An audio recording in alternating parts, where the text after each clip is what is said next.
بسم اللہ الرحمن الرحیم۔ آج کے درس میں ہم پڑھیں گے مسئلہ حمل۔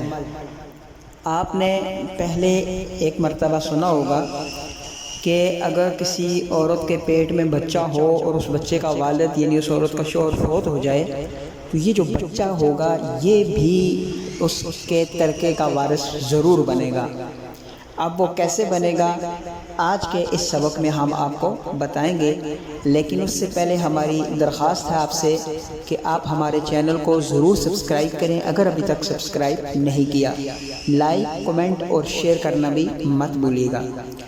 تو آپ کو پتہ ہے کہ جب بیوی حاملہ ہوتی ہے، عورت حاملہ ہوتی ہے اور اس حمل کا یا اس بیوی کا جو شوہر ہوتا ہے وہ فوت ہو جاتا ہے تو وہ جو حمل ہوتا ہے اب معلوم نہیں ہوتا کہ وہ بیٹی ہے یا بیٹا ہے، لیکن جو بھی ہے حمل کی صورت میں جو اس مرحوم کا میت کا وارث ہوگا اسے اس کی وراثت سے حصہ ملے گا۔ اب ایک شخص کا انتقال ہو گیا اور اس کا وارث ابھی تک حمل کی صورت میں ہے تو اس کو حصہ کیسے ملے گا، اس کے لیے ہم آپ کو ابھی یہ تفصیل بتاتے ہیں۔ ایسی صورتحال میں بچہ کی پیدائش تک میراث کے عمل کو روکا جائے گا۔ جب تک وہ بچے کی پیدائش نہیں ہو جاتی میراث کے عمل کو روکا جائے گا۔ یہاں پر شریعت کا حکم لاگو ہو گیا، کیونکہ آپ نے پڑھا ہے کہ بیٹا بہت سے ذوی الفروض کو میراث سے محروم کر دیتا ہے، اس لیے ولادت تک اس تقسیم کو ملتوی کیا جائے گا۔ پیدا ہونے کے بعد اگر بیٹی ہے تو اس کا حصہ دیا جائے گا جو بیٹیوں والا حصہ ہے، اور اگر بیٹا پیدا ہوا تو اس کو بیٹوں والا حصہ دیا جائے گا۔ لیکن کچھ انسانوں کی اپنی طبیعتیں بھی ہوتی ہیں، اگر ورثاء یہ چاہتے ہیں کہ ہمیں اس وراثت سے حصے جلدی چاہیے اور ہم انتظار نہیں کر رہے تو پھر ایسی صورت میں فوراً تقسیم کرنا چاہیے۔ تو اس صورت میں حمل کو بیٹا قرار دے کر کے اس وراثت کو تقسیم کر دیا جائے گا۔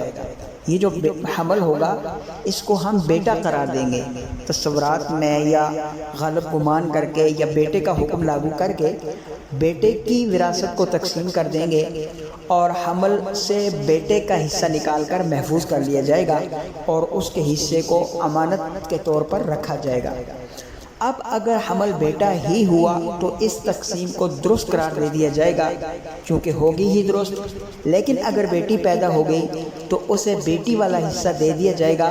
اب پہلی تقسیم کے ذریعے سے جس میں اس کو بیٹا قرار دیا گیا تھا اس کی وجہ سے جو رشتہ دار محروم رہ گئے تھے یا جن کو حصہ کم ملا تھا ان کو ان کا حق پورا ادا کر دیا جائے گا۔ لیکن بچہ اگر مردہ ہوا تو اس کو میراث میں سے حصہ نہیں ملے گا۔